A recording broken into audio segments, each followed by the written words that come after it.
I'm Sarah, 28 years old, and I thought I'd married into the perfect family until a single dinner arrangement on what should have been our dream vacation revealed the shocking truth about how my in-laws really saw me.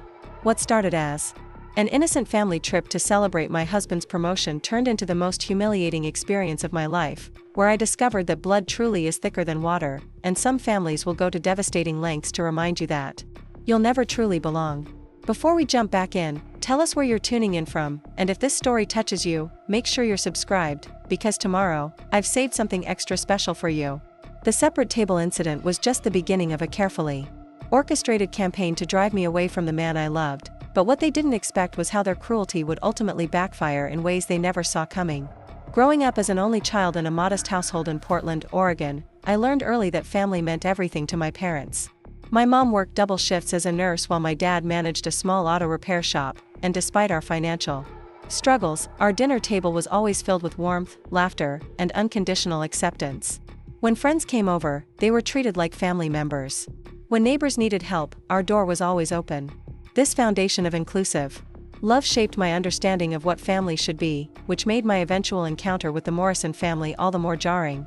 I met David Morrison during my junior year at Portland State University, where I was studying elementary education on a partial scholarship while working nights at a local diner to make ends meet. David was everything I thought I wanted in a partner: tall, confident, with an easy smile that made everyone around him feel special. He was studying business administration and came from what he casually described as a comfortable family background. What I didn't realize then was that comfortable was a significant understatement. Our first date was at a small coffee shop near campus, where David insisted on paying despite my protests. He listened intently as I talked about my dreams of becoming a teacher, my plans to work in underserved communities, and my hope of making education accessible to kids who reminded me of myself. His eyes lit up when I mentioned my volunteer work at the local literacy center, and he shared his own aspirations of expanding his family's business empire to include educational philanthropy. The early months of our relationship felt like a fairy tale. David was attentive, thoughtful, and seemed genuinely interested in my world. He would pick me up after my late shifts at the diner, bringing me coffee and listening to my stories about difficult customers or particularly touching interactions with the kids I tutored.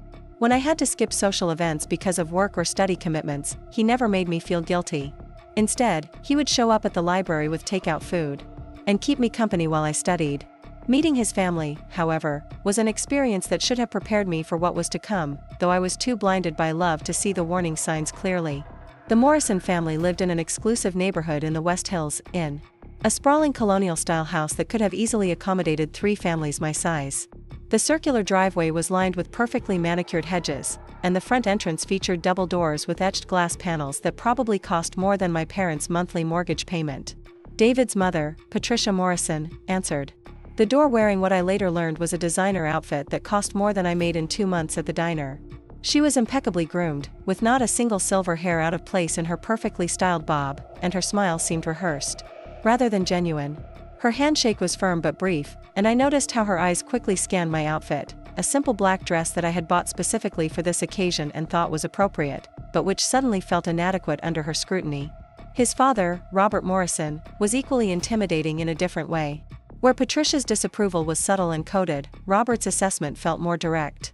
He shook my hand while looking slightly over my shoulder, as if something more interesting was happening behind me. His questions during dinner were polite but probing, clearly designed to establish my background and, by extension, my suitability for his son. When I mentioned that my father owned an auto repair shop, I caught the brief glance that passed between David's parents, a look that spoke volumes about their opinion of blue-collar work.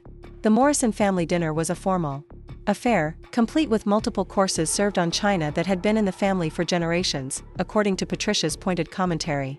Crystal glasses caught the light from an ornate chandelier, and the silverware was heavy and substantial in a way that made me overly conscious of every movement. The conversation flowed around topics I had little experience with: country club, politics, investment strategies, and social events in circles I had never encountered. David's younger sister, Jennifer, was a senior in high school but already exhibited the same polished confidence as her parents. She attended an exclusive private academy and spoke casually about her upcoming debutante ball and college plans.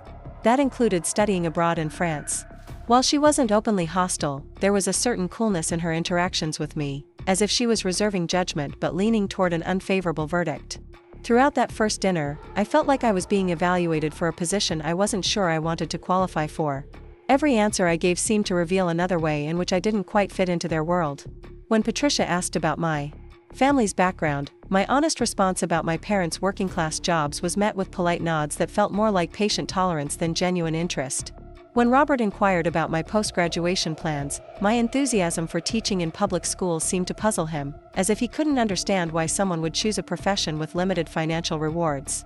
David, to his credit, seemed oblivious to the undercurrents of judgment flowing around the table. He proudly shared stories about my academic achievements, my volunteer work, and my dedication to my studies and job. His enthusiasm was genuine and touching, but I noticed that his family's responses were measured and polite rather than warmly appreciative. It was as if they were humoring him rather than celebrating the accomplishments of someone he clearly cared about. The most telling moment came when Patricia asked about my future plans, specifically whether I intended to continue working after marriage and children. The question itself wasn't inappropriate, but the way she asked it, with a slight emphasis on the word working, suggested that she viewed my career aspirations as a temporary phase rather than a serious commitment. When I explained that teaching was my passion and that I hoped to make a lasting impact on children's lives, her smile became even more fixed and artificial. Despite the underlying tension, I left that first family dinner feeling cautiously optimistic. David was clearly smitten with me, and while his family was intimidating, I told myself that their reserve was simply a reflection of their formal upbringing rather than personal rejection. I convinced myself that once they got to know me better, they would appreciate my genuine affection for their son and my commitment to building a meaningful life together. Over the following months, as David and I grew closer, I made numerous attempts to connect with his family. I sent thank you notes after every interaction, brought thoughtful gifts for holidays and birthdays, and always dressed appropriately for family events. I researched topics that interested them, learned about their charitable foundations, and even attended a few country club functions as David's guest, despite feeling completely out of place in those settings. Patricia's treatment of me evolved into what I now recognize as masterful passive aggression. She would compliment my outfits while subtly suggesting that I might prefer shopping at stores she could recommend, stores that I knew were far beyond my budget. She would praise my cooking when I brought dishes to family gatherings while mentioning that she hoped I was also developing other domestic skills that would serve me well in marriage. Her suggestions always came wrapped in apparent kindness, making it difficult to object without seeming ungrateful or oversensitive. Robert's approach was different but equally undermining. He would engage me in conversations about current events or business topics, then gently correct my opinions or provide information that revealed the gaps in my knowledge about their world. His corrections were always delivered with a patronizing smile, as if he was educating a bright but naive child who simply needed proper guidance to understand how things really worked. Jennifer's strategy was perhaps the most hurtful because it felt like missed opportunity for genuine connection. As someone closer to my age, I had hoped she might become a friend or at least an ally within the family. Instead, she maintained a polite distance that made it clear I was being tolerated rather than welcomed. She would include me in group conversations but never sought me out for one-on-one interactions. Her wedding planning discussions, she became engaged during my second year with David, never included requests for my opinions or suggestions, despite my obvious interest in contributing. The pattern that emerged over time was one of systematic exclusion disguised as polite inclusion. I was invited to family events but often found myself relegated to conversations with other outsiders, employee spouses, distant relatives, or family friends who clearly occupied a different social tier. Important family decisions were discussed and made without any input from me, even when they directly affected David and, by extension, our relationship. David, bless his heart, seemed genuinely unaware of the subtle dynamics playing out around him. When I tried to express my feelings about his family's treatment, he dismissed my concerns as misunderstandings or overthinking. He would point out specific instances of his mother's kindness or his father's attempts to include me in conversations, missing entirely the underlying messages being communicated through tone, body language, and strategic exclusions. This pattern continued through our engagement, which David proposed in a romantic setting that was perfect except for his family's lukewarm response to our announcement. Patricia's excitement seemed forced, focusing more on wedding planning logistics than celebration of our happiness. Robert offered congratulations that felt more like condolences, and Jennifer's enthusiasm was polite but distant. Preparing and narrating this story took us a lot of time, so if you are enjoying it, subscribe to our channel, it means a lot to us. Now back to the story. The contrast between their reaction and my parents' joyful tears and immediate embraces was stark and painful. Wedding planning became another battlefield where the Morrison family's true feelings about me became increasingly apparent. Patricia insisted on taking charge of arrangements, claiming greater experience with proper wedding etiquette and vendor relationships. While I appreciated her offer to help, I quickly realized that her version of assistance involved making decisions that reflected her preferences rather than ours and presenting them as fait accompli that would be difficult to change without seeming ungrateful. The guest list became a particular source of tension, with Patricia questioning the appropriateness of including many of my family's friends and suggesting that the venue size and budget required some difficult choices.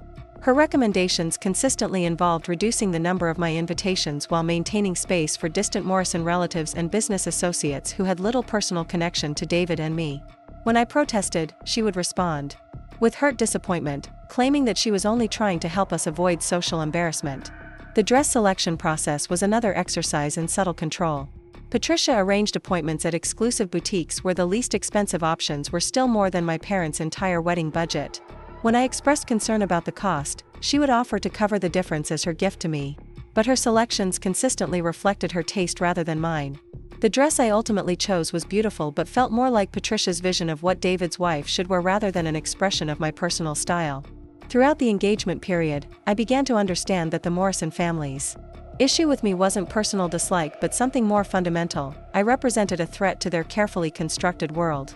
David's choice to marry someone from a different social class challenged their assumptions about family continuity and social positioning. My presence in their family meant acknowledging that their son had chosen love over strategic alliance. And that acknowledgement was apparently too difficult for them to make gracefully. The bachelor and bachelorette parties provided another opportunity for the Morrison family to demonstrate their mastery of exclusionary tactics. Jennifer's bachelorette party for me was technically thoughtful, a spa day followed by dinner at an upscale restaurant, but the guest list was carefully curated to include only people who would reinforce the social dynamics they preferred. My closest friends were included but vastly outnumbered by Morrison family friends and country club associates who had little genuine interest in celebrating with me. David's bachelor party, according to his later accounts, was similarly orchestrated to reinforce family expectations and values. Robert arranged a weekend at their family's lake house, where the activities and conversations consistently emphasized David's privileged background and the responsibilities that came with his family name. While the event was ostensibly celebratory, David admitted afterward that he felt more like he was being prepared for duty than celebration. Our wedding day itself was beautiful but felt more like a Morrison family production than a celebration of David and my love story. Patricia had managed to create an event that looked perfect in photographs but reflected her aesthetic preferences rather than our personalities. The flowers, music, and menu were all elegant and appropriate, but they could have been chosen for any wealthy family's wedding rather than specifically for us. The reception seating arrangements provided a preview of what was to come in our married life. While David and I sat at the head table with our wedding party, my parents were seated at a table with other working-class relatives and family friends, while the Morrison family's table included prominent community members and business associates. The message was clear: even on our wedding day, social hierarchies needed to be maintained and reinforced. My parents, who had saved for months to afford their wedding attire and had contributed what they could to the celebration, were gracious and enthusiastic throughout the event. They mingled easily with other guests, complimented Patricia on the beautiful arrangements, and expressed genuine gratitude for being included in such an elegant celebration. Their humble appreciation only seemed to reinforce the Morrison family's sense of superiority, as if my parents' gratitude confirmed that they were receiving treatment beyond what they deserved. The honeymoon provided a temporary respite from family dynamics, as David and I traveled to Europe for 2 weeks of exploration and romance. Away from the influence of his family, David was the man I had fallen in love with, thoughtful, curious, and completely focused on our relationship. We talked about our future plans, our hopes for children, and our dreams of building a life that honored both of our backgrounds while creating something uniquely ours.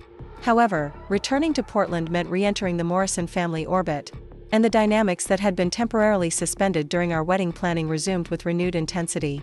As David's wife, I now held a permanent position in the family structure, but it was a position that came with clearly defined limitations and expectations that had never been explicitly discussed but were consistently reinforced through countless small interactions. Patricia's treatment of me as a daughter-in-law was superficially correct but fundamentally cold. She would include me in family communications and events, but always in ways that emphasized my status as an addition to their family rather than a full member.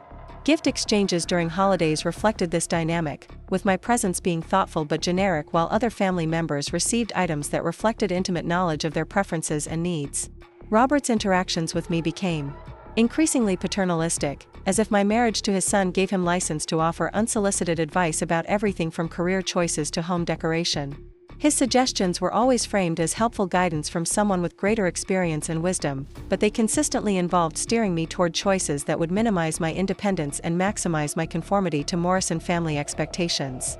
Jennifer's wedding preparations, which began shortly after ours ended, provided another opportunity for the family to demonstrate their mastery of exclusionary tactics.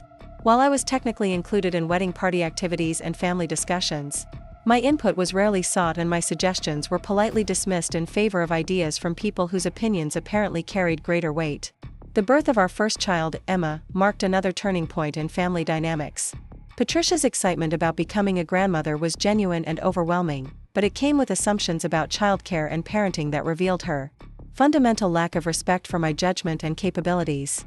She would arrive unannounced with bags of expensive baby clothes that reflected her taste rather than our preferences, and her gift of a nanny service came with specific recommendations for childcare approaches that contradicted the parenting philosophy David and I had discussed.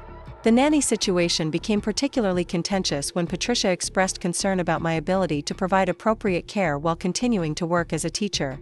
Her suggestion that I consider staying home full-time was presented as concern for Emma's well-being, but it was clear that her real concern was about maintaining family status and ensuring that her granddaughter received what she considered proper attention and guidance.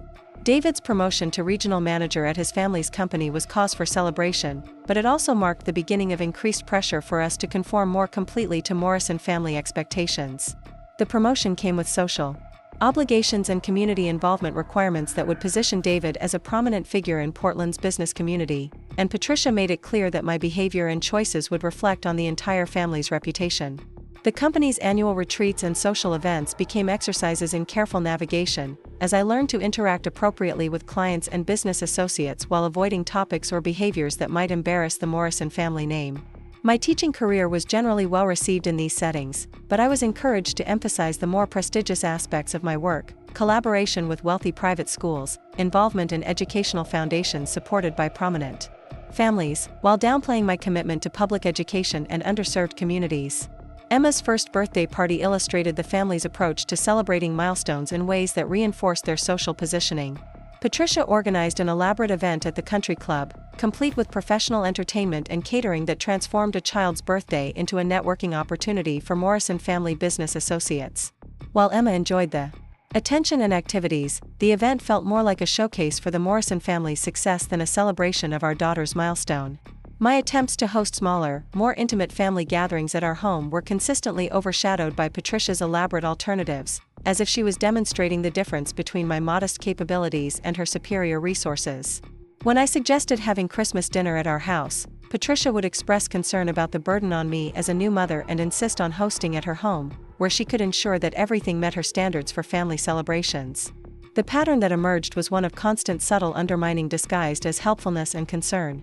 Patricia would offer to help with childcare but would use those opportunities to implement routines and approaches that contradicted my preferences. Robert would provide unsolicited financial advice that emphasized my inadequate understanding of investment strategies and wealth management. Jennifer would include me in social activities but in ways that highlighted my unfamiliarity with their world. David's response to these dynamics continued to be frustrating and hurtful. When I tried to explain how his family's behavior made me feel, he would acknowledge that they could be overwhelming but would frame their actions as expressions of love and concern rather than control and judgment. His suggestion that I try harder to appreciate their good intentions felt like a betrayal of our partnership and an indication that he valued family harmony over my emotional well-being. The vacation invitation that would ultimately expose the Morrison family's true feelings about me came during a particularly stressful period in our marriage. David had been working long hours to prove himself worthy of his recent promotion. I was struggling to balance teaching with new motherhood, and the constant pressure to conform to Morrison family expectations was taking a toll on both of us. Patricia's suggestion of a family vacation to their lake house in Washington seemed like an opportunity for relaxation and bonding that we desperately needed. The lake house was another manifestation of Morrison family wealth and taste, a sprawling property with private beach access, multiple guest bedrooms, and amenities that rivaled luxury resorts. Patricia had inherited the property from her family and took obvious pride in sharing its history and significance with guests. The house was filled with antiques and family heirlooms that represented generations of Morrison prosperity and social prominence. The guest list for our vacation included David's immediate family, Jennifer and her new husband, and Robert's business partner's family, who had been close friends of the Morrisons for decades. The dynamic was familiar, I was included but clearly positioned as an outsider among people who shared history, inside jokes, and cultural references that predated my arrival in their world. The vacation activities were planned with military precision by Patricia, who had created an itinerary that included family traditions, local attractions, and social events designed to showcase the Morrison family's connection to the community. Every meal was planned and coordinated, every outing was carefully organized, and every evening included activities that reinforced the family's shared history and values. It was during the planning of our final evening dinner that the separate table incident occurred, revealing the Morrison family's true feelings about my place in their hierarchy. What had been subtle exclusion and passive-aggressive control was about to become explicit humiliation that would change everything between us forever.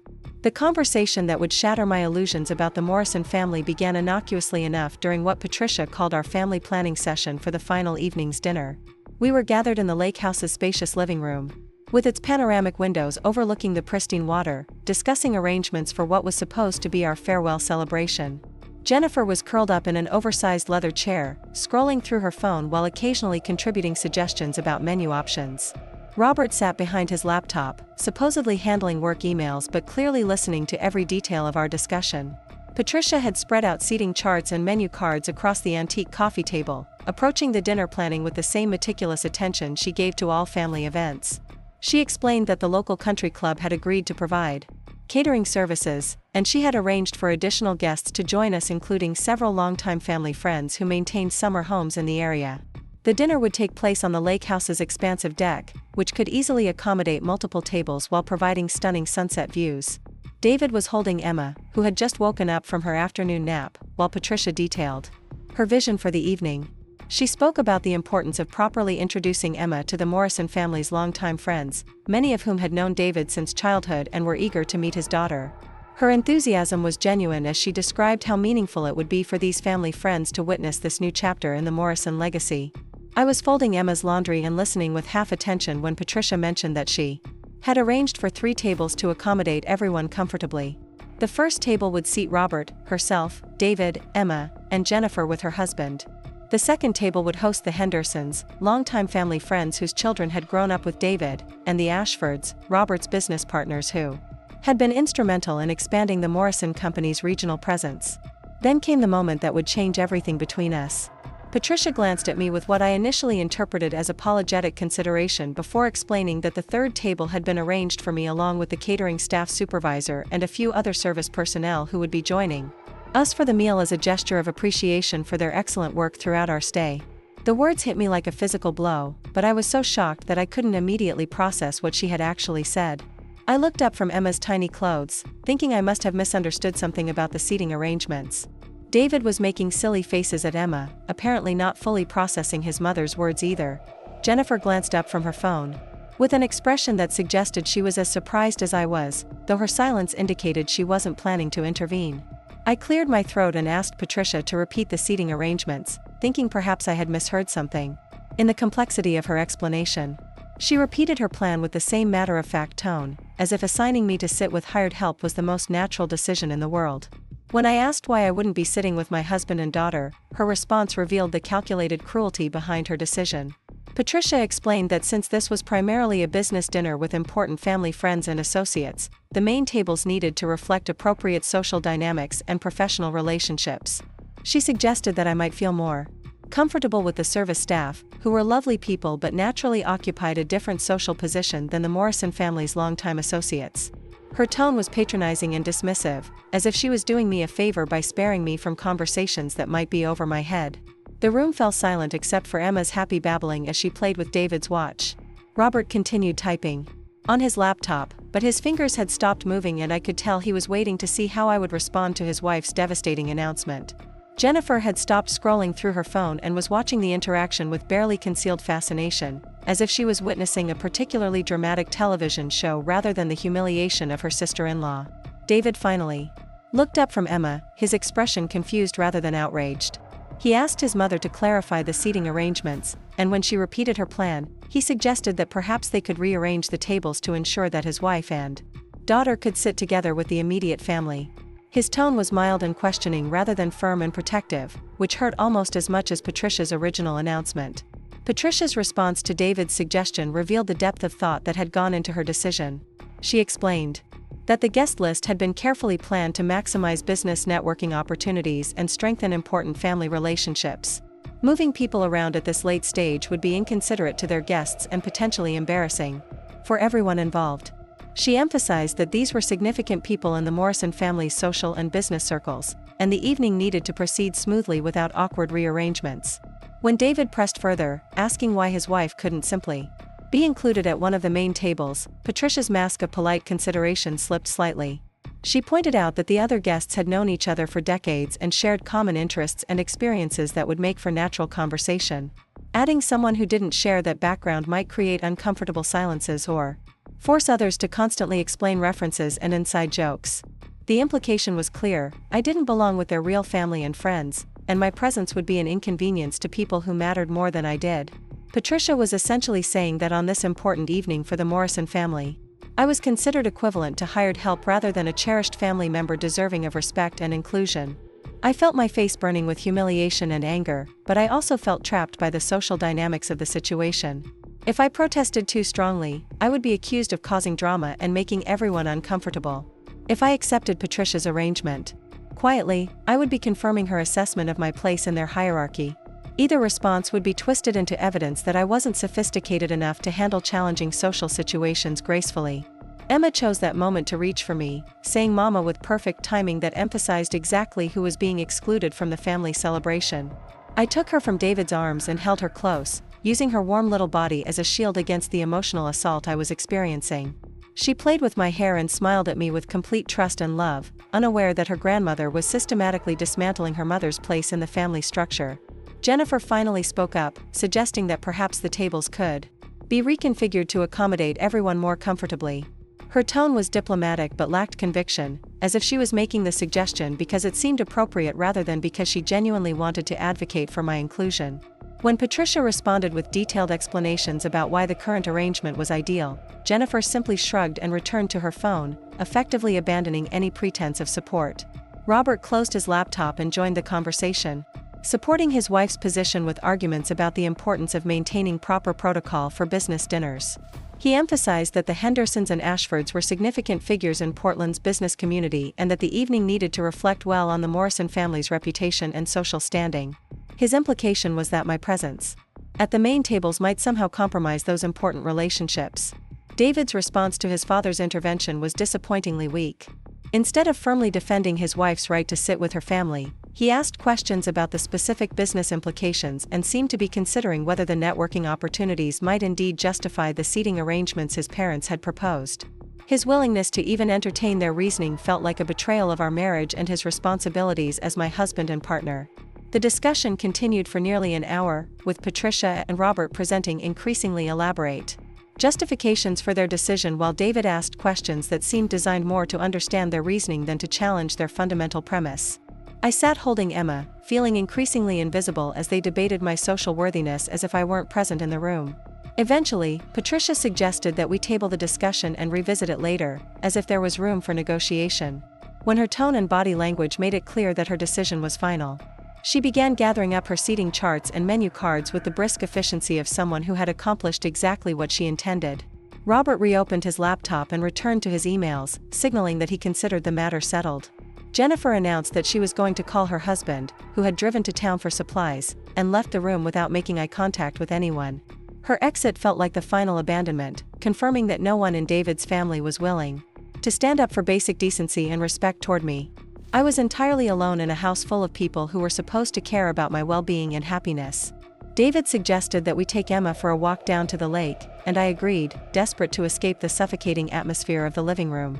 As we walked toward the water, Emma pointing excitedly at birds and boats, David attempted to explain his family's reasoning in a way that might make their decision seem less hurtful. He emphasized their genuine respect for the service staff, and suggested that Patricia might have been trying to create a more relaxed environment where I wouldn't feel pressured by complex business conversations. His explanations felt like additional insults, as if he thought I was too fragile or unsophisticated to handle adult conversations with successful people. The fact that he was working so hard to rationalize his family's cruelty rather than simply acknowledging its obvious wrongness revealed how deeply their influence had affected his judgment and loyalty. He seemed more concerned with maintaining family harmony than protecting his wife from deliberate humiliation. That evening, as I lay in bed listening to David's steady breathing and Emma's soft sighs from her travel crib, I replayed the afternoon's conversation over and over in my mind. Each repetition revealed new layers of calculated cruelty in Patricia's plan. This wasn't a spur-of-the-moment decision based on practical considerations. It was a carefully orchestrated message about my permanent place in their family hierarchy. The next morning brought no apologies or acknowledgments of the previous day's discussion. Patricia greeted me with her usual superficial warmth, asking about Emma's sleep and commenting on the beautiful weather for our planned activities. Her ability to act as if nothing significant had happened was almost more disturbing than her original announcement, suggesting that she saw nothing inappropriate about her treatment of me. David seemed determined to proceed as if the seating arrangement controversy had been resolved satisfactorily. He made no mention of our late-night conversation, during which I had tried to explain how deeply hurt I was by his family's attitude toward me. His silence on the subject felt like acceptance of their position, which added another layer of pain to an already unbearable situation. Throughout that day, as we participated in various family activities, I found myself analyzing every interaction through the lens of Patricia's devastating revelation. Her comments about my contributions to family discussions took on new meaning when I understood that she saw me as fundamentally unsuitable for sophisticated conversation. Robert's paternalistic advice felt even more condescending when I realized he genuinely believed I needed guidance to navigate basic social situations.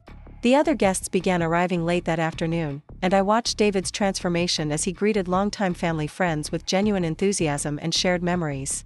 These were people who had known him since childhood, who remembered his parents when they were young, who had celebrated his achievements and supported him through challenges.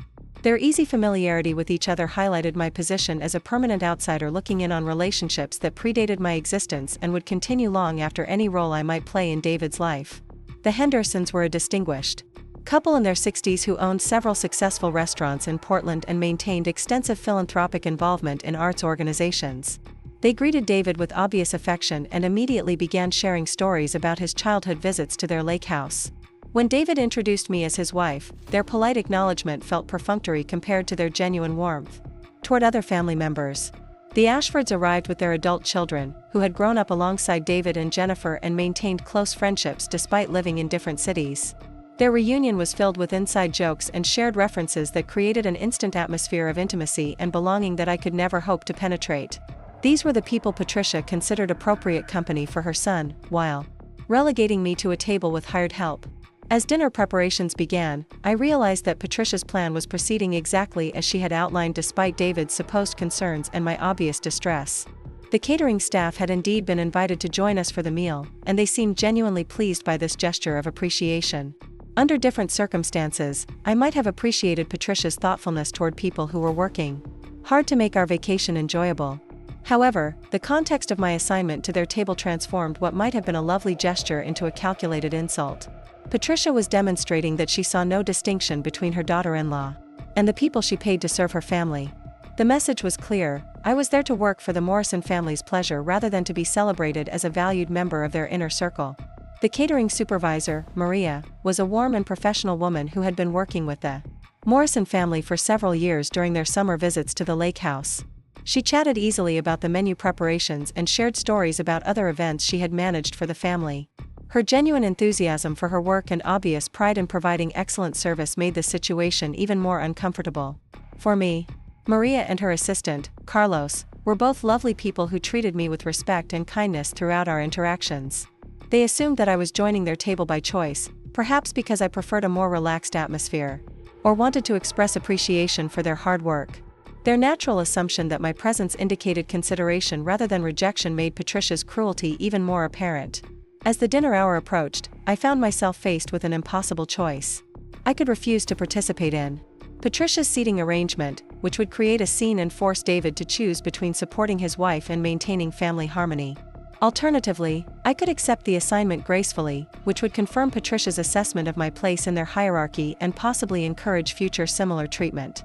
David seemed to be hoping that I would choose the path of least resistance, accepting his mother's decision without creating conflict that might spoil the evening for everyone else. His suggestion that we focus on enjoying our last night at the lake house and worry about future seating arrangements later felt like a request for me to prioritize his comfort over my own dignity. Emma was blissfully unaware of the adult tensions swirling around her, delighting in the attention from multiple adults and enjoying the novel environment of the lake house. Her innocent joy in simple pleasures provided some perspective on the relative importance of social slights versus family happiness, but it also emphasized what was at stake in these power dynamics. How I responded to Patricia's treatment would affect not only my marriage but also Emma's understanding of her place in the Morrison family structure.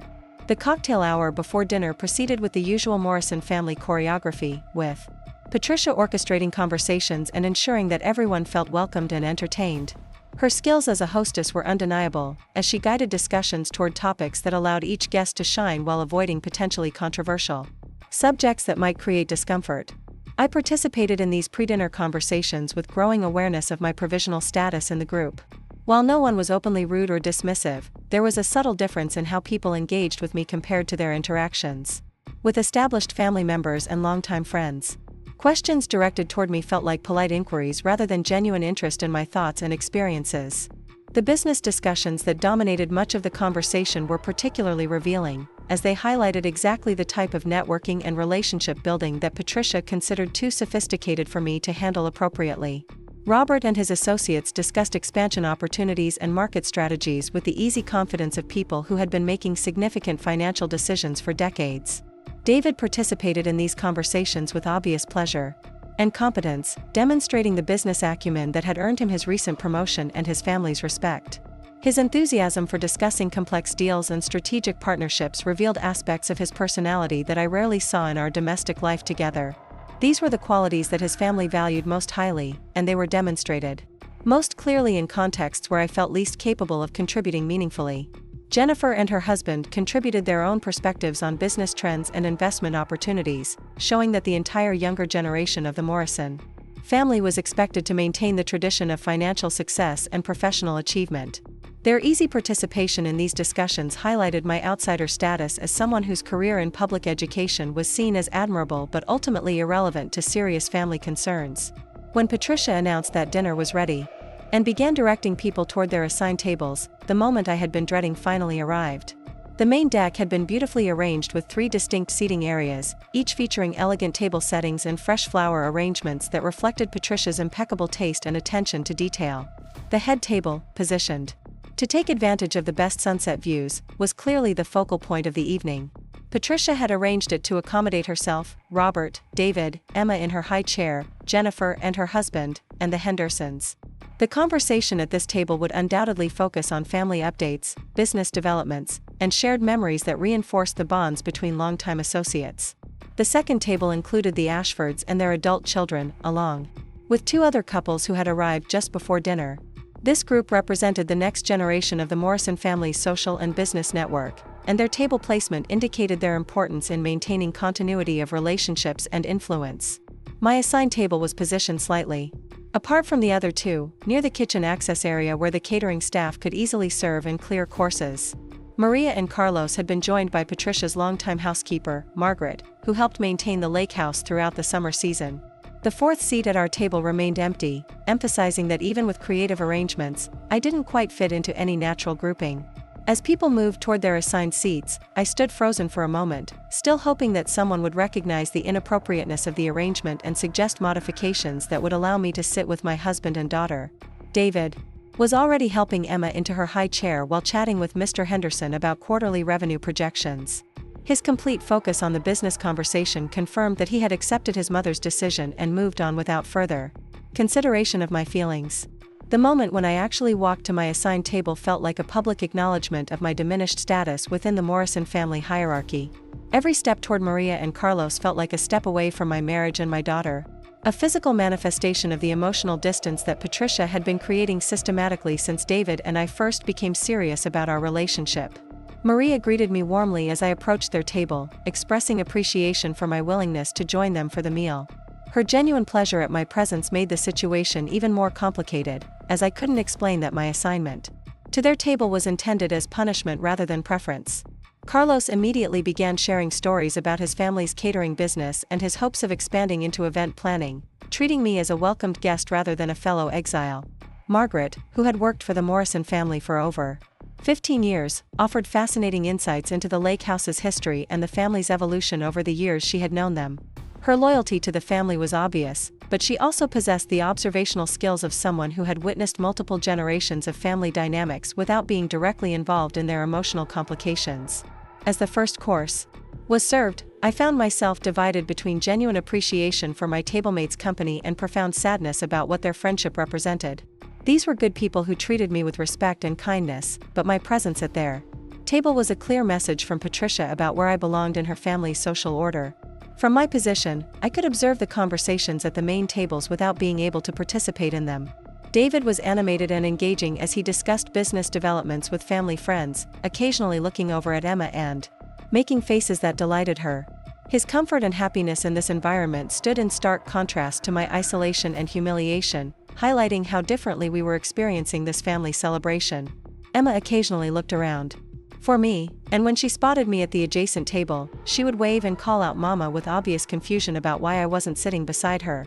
Patricia would redirect Emma's attention with toys or snacks, but her daughter's continued attempts to connect with me created visible tension that threatened to disrupt the smooth social dynamics Patricia had worked so hard to orchestrate.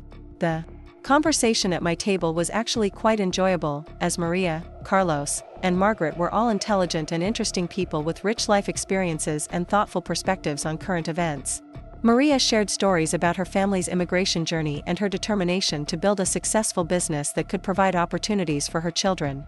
Carlos discussed his passion for culinary arts and his dreams of opening a restaurant that would showcase his family's traditional recipes with contemporary presentations. Margaret offered a different perspective as someone who had observed the Morrison family's evolution over many years, sharing memories of David and Jennifer as children and commenting on how much the family had grown and changed.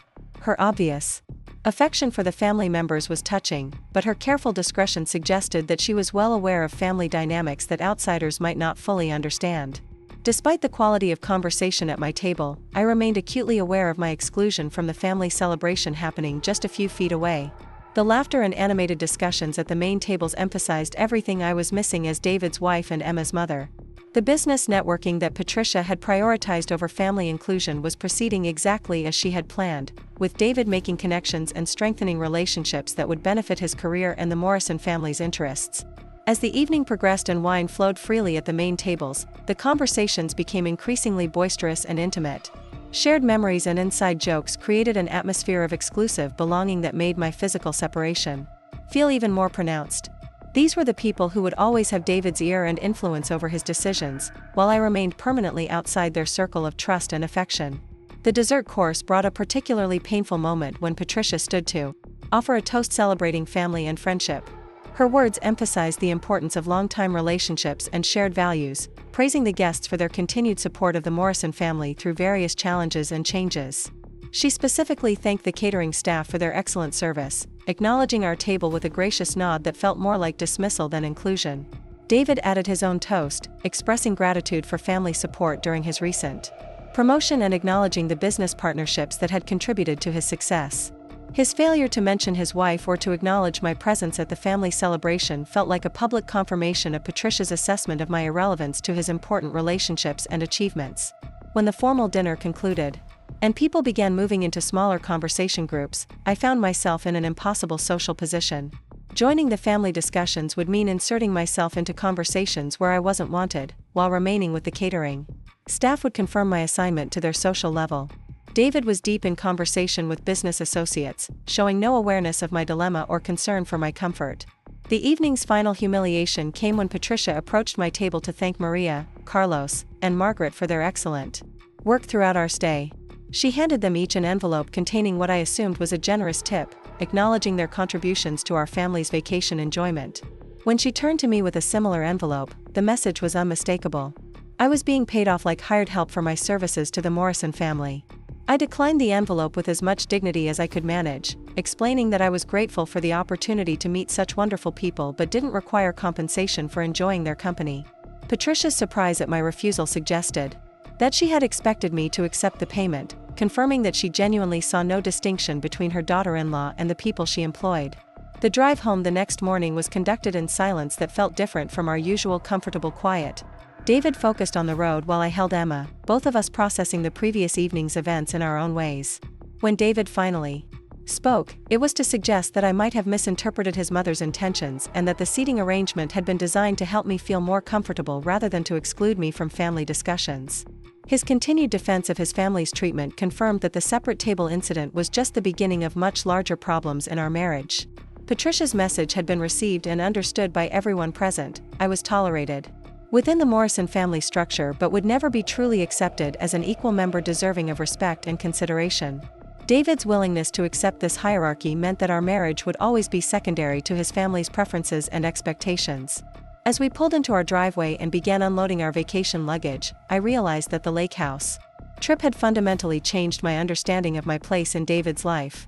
The separate table wasn't just about one evening's seating arrangements, it was a declaration of war against my marriage and my future within the Morrison family. Patricia had drawn battle lines, and David had chosen his side by refusing to defend his wife's basic dignity and respect. The weeks following our return from the lake house felt like living in a house with a gas leak, where any spark could trigger an explosion that would destroy everything we had built together.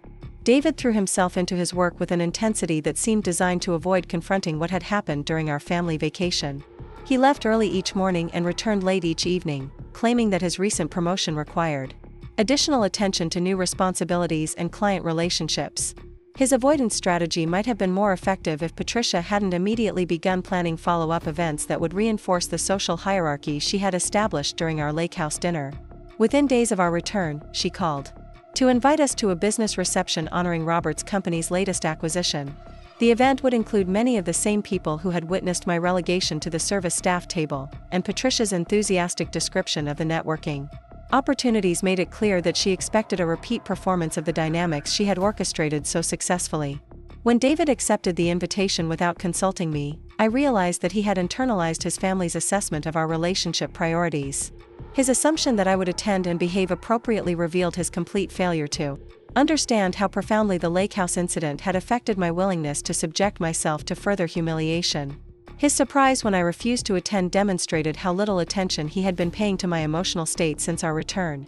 Our first real fight began quietly, with David expressing disappointment about my decision to skip what he characterized as an important family obligation. He emphasized the significance of the business reception and suggested that my absence would create awkward questions about our marriage that might reflect poorly on his professional reputation. His framing of the issue made it clear that he was more concerned about maintaining appearances than addressing the underlying problems in our relationship. When I tried to explain why attending another Morrison family event felt impossible after the lake house humiliation, David's response revealed how deeply his family's influence had affected his judgment.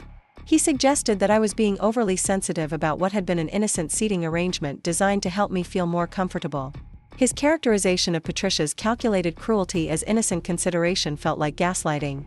That made me question my own perceptions and reactions.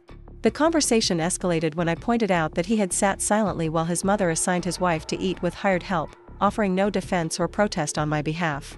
David's response was that family harmony was important and that creating conflict over minor social arrangements would have spoiled everyone's evening. His willingness to sacrifice my dignity for his family's comfort confirmed that our marriage would always be secondary to Morrison family preferences. David's suggestion that I was being dramatic about a simple dinner seating chart triggered something inside me that had been building since our engagement. I found myself listing incident after incident of his family's subtle cruelty and his consistent failure to protect me from their calculated exclusions. The broken vase story from my childhood suddenly seemed prophetic, as I realized I had married someone who would always expect me to absorb blame and accept mistreatment to preserve his family's peace. When I mentioned Patricia's attempt to pay me like hired help at the end of the evening, David's first response was to defend his mother's intentions rather than acknowledge the obvious insult. He suggested that she had probably been trying to express appreciation for my willingness to socialize with the catering staff, missing entirely the symbolic significance of offering payment to his wife. His obtuseness felt deliberate, as if he was working hard to avoid understanding what his family had done to me.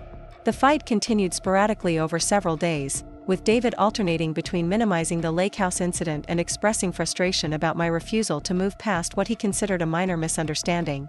His repeated suggestions that I was overreacting or misinterpreting his family's behavior felt increasingly like attempts to rewrite reality rather than genuine efforts to understand my perspective. Emma became an unwitting casualty of our deteriorating relationship, as the tension between her parents affected her usually cheerful disposition. She seemed to sense that something was wrong, becoming clingy with me and fussy during times when David was home. Her obvious distress added another layer of guilt to an already unbearable situation, as I struggled with the knowledge that our marital problems were affecting our daughter's emotional security. Patricia's response to my absence from the business reception was swift and pointed. She called David at work to express concern about my health, suggesting that my behavior might indicate postpartum depression or other medical issues that required professional attention. Her implication that my refusal to attend family events was symptomatic of mental illness rather than a reasonable response to mistreatment was both manipulative and deeply insulting.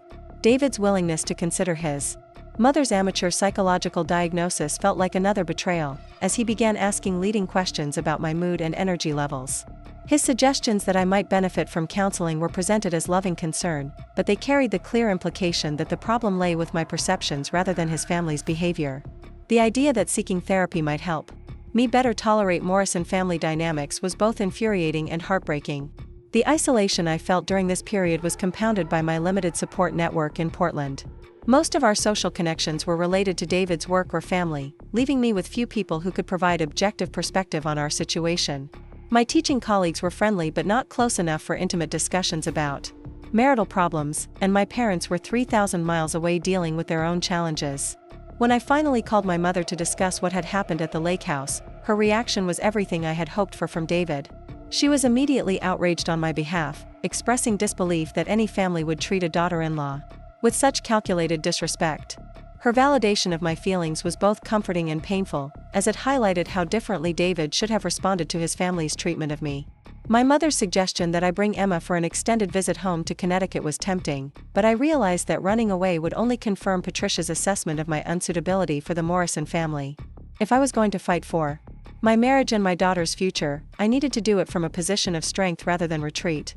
The conversation with my mother did give me clarity about what I needed from David if our relationship was going to survive. I decided to give David one final opportunity to choose his wife over his family's preferences. I planned a careful conversation, during which I would explain exactly what the lake house incident had meant to me and what changes I needed to see in his response to his family's treatment of me. If he could acknowledge the problem and commit to protecting me from future humiliation, we might be able to rebuild our relationship on a stronger foundation. The conversation took place on a Sunday morning while Emma napped, in our living room, where we had shared so many happy moments during our early marriage. I had prepared carefully, organizing my thoughts and choosing my words to avoid accusations while clearly communicating my needs and boundaries. David listened with apparent attention, occasionally asking questions that seemed designed to understand my perspective rather than defend his family. When I finished explaining how the lake house incident had affected me and what I needed from him moving forward, David was quiet for several minutes. His eventual response began promisingly, with acknowledgement that his family could be overwhelming, and that he had perhaps been insensitive to my feelings. He expressed genuine regret about the pain I had experienced and promised to be more attentive to family dynamics in the future. However, David's commitment to change came with conditions that revealed the limitations of his understanding. He asked me to try harder to appreciate his family's good intentions and to give them credit for their genuine affection despite their occasionally awkward expressions of it. His request that I attend future family events with a more open attitude and greater willingness to overlook minor social slights showed that he still didn't grasp the severity of what had happened. David's suggestion that we could work together to gradually improve family relationships by demonstrating our strong marriage and my valuable contributions was well-intentioned but missed the point entirely. His belief that the problem could be solved through better communication and mutual understanding ignored the deliberate nature of his family's exclusionary tactics. Patricia's behavior wasn't based on misunderstanding, it was based on calculated determination to maintain her family's social hierarchy. When I pressed David about what specifically he would do differently if his family treated me disrespectfully in the future, his answers were vague and non-committal. He spoke about having conversations with his parents and helping them understand my perspective, but he couldn't bring himself to commit to direct confrontation or clear boundary setting. His conflict avoidance strategy had been developed over Decades of Morrison family dynamics, and changing it would require courage he wasn't sure he possessed. The compromise we eventually reached felt fragile and temporary, but it offered some hope for improvement. David agreed to speak with his parents about treating me with greater consideration and to support me more actively during family events. I agreed to attend future gatherings while he worked on improving family dynamics, with the understanding that my patience was not unlimited and that significant changes needed to occur quickly. Our first test came sooner than expected, when Patricia called to invite us to Jennifer's birthday celebration at the country club. The party would include the same social circle that had witnessed my lake house humiliation, making it an ideal opportunity for David to demonstrate his commitment to protecting my dignity. His acceptance of the invitation without consulting me felt like a step backward, but his promise to ensure appropriate treatment gave me hope that things might actually improve. The week leading up to Jennifer's party was filled with anxiety. As I prepared for what felt like a crucial test of our marriage's future, David made several phone calls to his mother that he described as conversations about family dynamics and respect, though he shared few details about her responses. His confidence that the party would go smoothly seemed based more on optimism than concrete assurances from his family. I spent considerable time choosing an outfit that would project confidence and sophistication, hoping to counteract any lingering impressions from the lake house incident. The irony of needing to prove my worthiness to my husband's family was not lost on me, but I was determined to give our compromise every possible chance of success. If David was willing to work on the relationship, I needed to demonstrate my own commitment to finding solutions. Jennifer's birthday party was held in the country club's main dining room, decorated with elegant floral arrangements and soft lighting that created an intimate atmosphere despite the formal setting. The guest list included family members, business associates, and social connections that represented the full scope of Morrison family influence and relationships. Patricia had clearly spared no expense in creating an event that would reinforce Jennifer's position within their social hierarchy.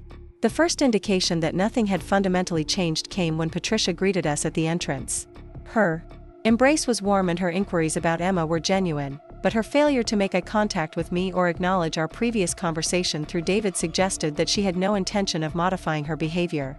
Her treatment of me was polite but distant, maintaining the professional courtesy she might show to any acquaintance without warmth or genuine welcome. David's response to his mother's cool greeting was disappointing but not surprising. Instead of addressing her obvious dismissal of me, he immediately began discussing business developments and mutual acquaintances, allowing the social interaction to proceed as if everything was normal.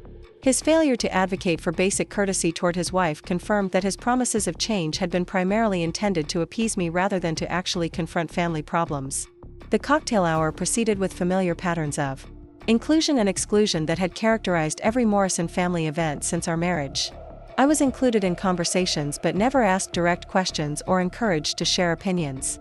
When I attempted to contribute to discussions about community issues or current events, my comments were acknowledged politely but never built upon or explored further. The message was clear: my presence was tolerated but my participation was unnecessary. David's behavior during the cocktail hour was particularly revealing, as he made no effort to ensure my inclusion in conversations or to redirect attention toward topics where I might contribute meaningfully. His focus remained on business networking and social relationship maintenance, treating the party as a professional obligation rather than a family celebration where his wife's comfort and happiness should have been priorities. When dinner was announced and Patricia began directing people toward their assigned tables, I felt my stomach clench with familiar dread. The seating arrangements would reveal whether David's conversations with his parents had produced any meaningful changes or whether I was destined for another evening of calculated humiliation. My husband's confidence that everything would be different this time had not been supported by any evidence of attitude changes during the cocktail hour. To my surprise and relief, Patricia directed me to sit at the main family table alongside David, Emma, and other immediate family members. The seating arrangement was appropriate and respectful, suggesting that David's interventions might have been more effective than I had initially believed.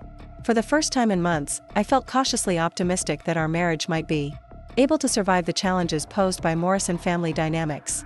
However, my relief was premature, as Patricia's compliance with appropriate seating arrangements masked more subtle forms of exclusion that would prove equally devastating. Throughout the dinner, conversations were consistently directed away from topics where I might contribute meaningfully, focusing instead on family memories and business developments that predated my relationship with David. When I attempted to share relevant experiences or opinions, the responses were polite but brief, with conversations quickly returning to subjects that excluded me. The most painful moment came when Jennifer opened her birthday gifts, many of which had been carefully selected to reflect intimate knowledge of her preferences and interests. When she reached the gift David and I had chosen together, her response was polite but lukewarm, acknowledging our thoughtfulness without the enthusiasm she had shown for other presents. Patricia's comment that the gift was lovely but perhaps not quite Jennifer's style was delivered with a smile, but the underlying criticism was unmistakable. David's failure to defend our gift selection or to challenge his family's dismissive attitude confirmed that his promises of change had been empty gestures designed to avoid further conflict rather than genuine commitments to protecting his wife's dignity.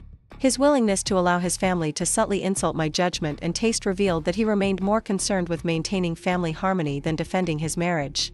The evening's final humiliation came during Jennifer's birthday toast, when various family members and friends shared memories and well wishes that celebrated her accomplishments and character.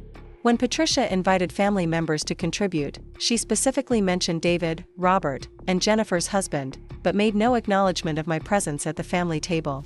Her oversight was clearly deliberate, as she had previously demonstrated meticulous attention to social protocols and courtesy. David's response to his mother's obvious exclusion was the moment that crystallized my understanding of our marriage's fundamental problems. Instead of immediately correcting the oversight or insisting that his wife be included in family toasts, he simply proceeded with his own remarks as if nothing inappropriate had occurred. His willingness to participate in my exclusion while sitting directly beside me felt like a public repudiation of our partnership. When I quietly mentioned to David that I had been overlooked in the toast invitations, his response was to suggest that I could speak up if I wanted to contribute something. His failure to understand that the invitation should have been extended to me as a matter of basic courtesy revealed how completely he had internalized his family's assessment of my status within their hierarchy. My role was to be grateful for inclusion rather than expect consideration as a right. The drive home from Jennifer's party was conducted in silence that felt different from our previous post-family event discussions. Instead of David offering explanations or defenses of his family's behavior, he seemed to recognize that something fundamental had shifted in our relationship. His occasional glances toward me suggested awareness that his failure to protect me had consequences he was only beginning to understand. When we arrived home and began our usual routine of putting Emma to bed and preparing for the work week ahead, the normalcy of our domestic activities felt surreal after the evening's emotional devastation. David's attempts at casual conversation about Emma's development and work schedules felt like efforts to avoid acknowledging what had happened at the party and what it meant for our marriage. That night, as I lay awake listening to David's sleeping breath and Emma's soft sounds from her crib, I finally accepted the reality I had been avoiding for months. The Morrison family's treatment of me was not based on misunderstanding or social awkwardness, it was based on deliberate determination to maintain their hierarchy and demonstrate my permanent outsider status. More importantly, David's consistent failure to defend me revealed that he agreed with his family's assessment of my worth and place. The following morning brought what felt like clarity after months of confusion and self-doubt. I realized that I had three choices: accept my diminished status within the Morrison family structure and resign myself to a lifetime of subtle humiliation, continue fighting for respect and inclusion that would never be freely given, or make the difficult decision to protect my dignity and my daughter's future by leaving a marriage that had become emotionally unsustainable. Each option carried significant consequences that extended beyond my personal happiness to affect Emma's relationship with her father's family and her understanding of how women should expect to be treated in intimate relationships. The decision I ultimately made would shape not only my future but also the values and expectations I passed on to my daughter about family dynamics and self-respect. David's behavior during the days following Jennifer's party suggested that he remained unaware of the severity of our marital crisis. His routine continued unchanged, with long work hours and casual assumptions about family obligations that included my participation without my consultation. His failure to recognize that something fundamental had shifted in our relationship revealed the depth of his disconnection from my emotional reality. When Patricia called later that week to discuss plans for Emma's upcoming second birthday, her assumption that I would participate in her elaborate celebration plans felt like another test of my willingness to accept subordinate status within the family structure. Her detailed vision for Emma's party included venues, catering, and guest lists that reflected Morrison family preferences rather than consideration for what might be meaningful to Emma or appropriate for her age. David's immediate acceptance of his mother's birthday party plans without consulting me about my preferences or Emma's needs confirmed that nothing had changed despite his previous promises of greater consideration and protection. His assumption that I would participate enthusiastically in Patricia's elaborate celebration demonstrated his continued prioritization of family harmony over marital partnership. The conversation about Emma's birthday party became the catalyst for what would ultimately become our final serious discussion about the future of our marriage. When I expressed concern about Patricia's tendency to overshadow intimate family celebrations with elaborate social events, David's response revealed his fundamental misunderstanding of what constituted appropriate family boundaries and consideration for his wife's role as Emma's mother. David's suggestion that I should be grateful for his mother's willingness to organize and fund Emma's celebration missed the point entirely about parental autonomy and respect for my role in our daughter's life. His characterization of my concerns as ungrateful complaining confirmed that he viewed my preferences as obstacles to family harmony rather than legitimate perspectives deserving consideration and respect. When I attempted to explain that Emma's birthday should reflect our values and preferences as her parents rather than serving as another opportunity for Morrison family social positioning, David's response was dismissive and patronizing. His suggestion that I was overthinking a simple children's party revealed his inability to recognize the symbolic significance of these ongoing power struggles over family decision-making authority. The argument that followed covered familiar ground about family respect and marriage priorities, but this time I found myself speaking with clarity about fundamental incompatibilities that could not be resolved through compromise or better communication. The pattern of Morrison family dominance and David's acquiescence had become so entrenched that meaningful change would require complete restructuring of relationships and expectations that seemed impossible to achieve. David's final attempt to preserve our marriage involved promises of counseling and gradual boundary setting that might eventually create space for my needs and preferences within his family's structure. However, his proposals remained focused on helping me adapt to Morrison family dynamics rather than challenging the fundamental assumptions that justified my subordinate treatment. When I explained that I could no longer subject myself or our daughter to family relationships based on hierarchy and exclusion rather than love and respect, David's response revealed the ultimate limitation of his commitment to our marriage. His inability to choose his wife and daughter over his family's approval and preferences confirmed that our partnership would always be secondary to his need for Morrison family acceptance and belonging. The decision to leave our marriage was not made impulsively or dramatically, but through careful consideration of what kind of life I wanted to build for Emma and myself. The lake house incident and its aftermath had revealed fundamental incompatibilities that could not be resolved without David's willingness to prioritize our family over his parents' preferences, and that willingness simply did not exist. As I began planning for a separation that would protect Emma's relationship with her father while establishing clear boundaries about acceptable treatment, I reflected on how completely my understanding of family love had been transformed. The Morrison family's version of love was conditional and hierarchical, requiring submission and gratitude rather than offering mutual respect and consideration. The contrast between the inclusive warmth of my childhood family and the exclusive coldness of Morrison family dynamics had become impossible to ignore or accept. Emma deserved to grow up understanding that love should elevate and support rather than diminish and control, and protecting that understanding required courage I was finally ready to demonstrate. Up next, you've got 2 more standout stories right on your screen. If this one hit the mark, you won't want to pass these up. Just click and check them out.